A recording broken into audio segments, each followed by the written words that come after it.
Alright, so I'm taking you through the cam strategies for SIM using Fusion 360. The date is November 22nd, 2022. So whatever release of Fusion this is, whatever update this is the most recent version for this year. So I've already gone through and put all the files from the Project Lead the Way website into my Fusion account.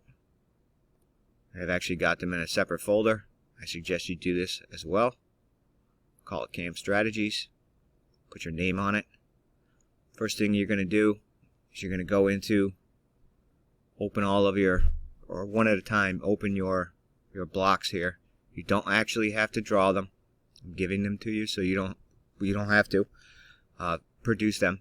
But I do want you to create a sketch on the front surface, and then come up to create, text,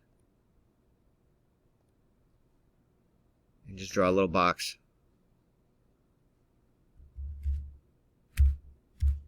And put your name on there. And the reason for this is twofold. One, it lets me know that you remember how to do this. And two, it identifies this as being your part. So you didn't borrow this. I can tell you didn't borrow this part from someone else. Once you've got that done, it's time to start thinking about the manufacturing process for this. The first thing we're going to do every single time, no matter what, is go from our design area to a manufacture area. Once we're in here, we'll notice that the ribbon at the top changes. A whole bunch of different stuff. Okay? Make sure it's set for milling. Make sure your units are in inches. If you don't know how to change that, it's right here. Make sure your units are in inches. You can also change that up here in your preferences. Default units, manufacturer, and make sure it's set for inches. That's what our machines are set up for. Before I can do anything on this part, cut any of the features off of it or face it or do anything to it, what I've got to do is I've got to tell the machine where I want my PRZ or part reference 0 to be. Typically we use one of these corners, either this one or this one. I like to use this back corner because it's in the fixed side of the vise, but for the purpose of this demonstration we're going to stick at the front corner because that's what the Inventor videos are using. So come up here and I'll click Setup, and this box will pop up, this dialog box. Okay, so the way we talk to computers is through these dialog boxes. We get to choose a whole bunch of stuff, and the computer will do what we tell it. First thing I want to take a look at is my model orientation. Right now, everything showed up perfect. Yours won't. Yours will probably look like this.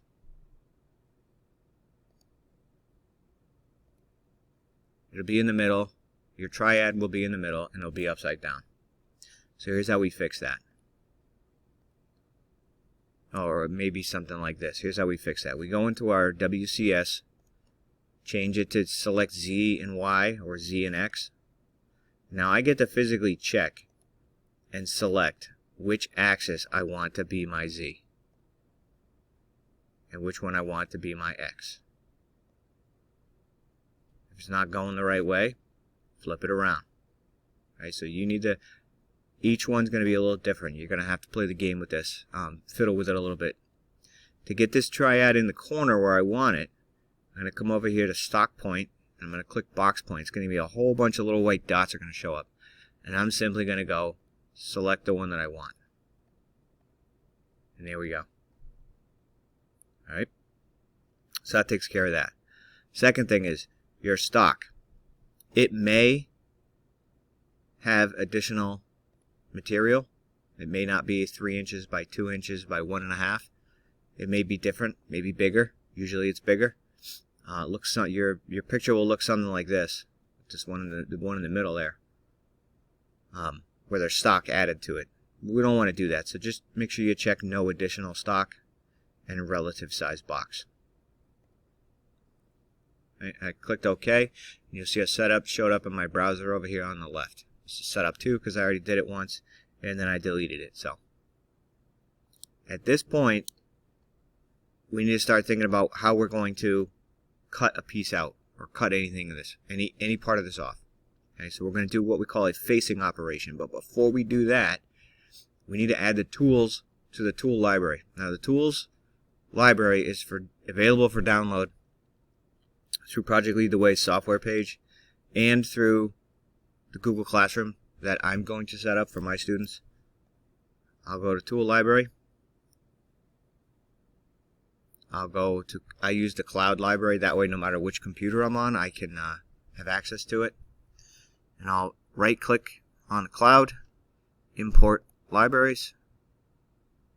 Now I've got to go find it, which I believe it's right here, pltw.hsmlib. It stands for HSM Library. I'll open it. And there we go. It's called PLTW2. This already has all of the cutting tools that we have available to us. You got to have that library in there. Once I've got the tool library in there, I can start choosing operations. First thing I'm going to do is a facing operation. That's what this is for. If you're not sure, look up here at the top and it should tell you the operation you're supposed to use. Facing. So I'll click on that. And again, another dialog box. I use the same technique every time, where I start up at the top tab, all the way on the left, and then I go all the way down. And then I go to the next tab, and go all the way down. And next tab, all the way down. So on and so forth. All of these things in here that you can change. Some may have a large dramatic effect, some may not have any effect at all. Depending upon what material we're using, which machine we're using, which cutters we're using, all of these parameters will change. It's the whole science. I just want you to get the basics. First thing we'll do is we'll select the tool that we want to use.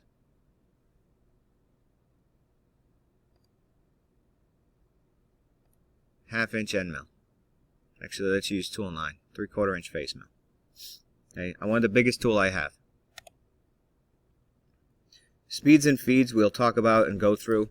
We're just simulating this, so I'm not terribly concerned that you understand speeds and feeds at this point. But before we would machine it, we would definitely want to check our speeds and feeds with for this cutter. Geometry. What am I going to face? Well, I really don't even have to select anything, but I can select the outside edge of this. Heights. If I look at this from the side, you can see there's 3 different heights.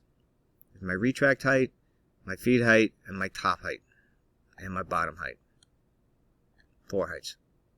Don't mess with these. Leave them alone. Unless something terrible happens, it's cutting deeper than you want, or it's not cutting enough, don't mess with your heights.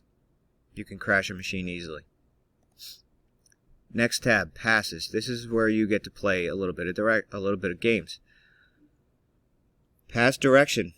This will go where you tell it to go. So you can set it for 0 degrees or 90 degrees or 45 degrees or any number in between. So we could set this for 15 degrees, and the machine will not go straight. It will go and make passes at 15 degrees. Pass extension is how far past the edge of the piece the tool will go. Stock offset, I don't have to worry about that. That is if you had a bigger piece of material.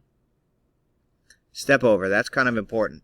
We want this to be half of the diameter of the tool. Now, in the case of this 3/4 inch facing mill, it's saying it's a little bit more than a half. That's fine.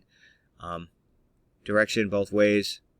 Multiple depths and stock to leave. We'll play with those in some of the other tool paths, but I want you to see that those are in your passes tab. And the last one here is your linking tab. This is all the machine moves that don't involve cutting. It just involve moving the cutter to and from the workpiece. So I'm going to click OK and see what I get. I now have a tool path which has been generated for this cutter machining this surface. I'm going to simulate it by coming up here to the Actions tab and hit Simulate with Machine. And I can slow it down here with this little scrubber. And you can see it's making its cut. I've also want to point out that I've got stock turned on. If I have stock turned off, it's not going to do what I want it to do.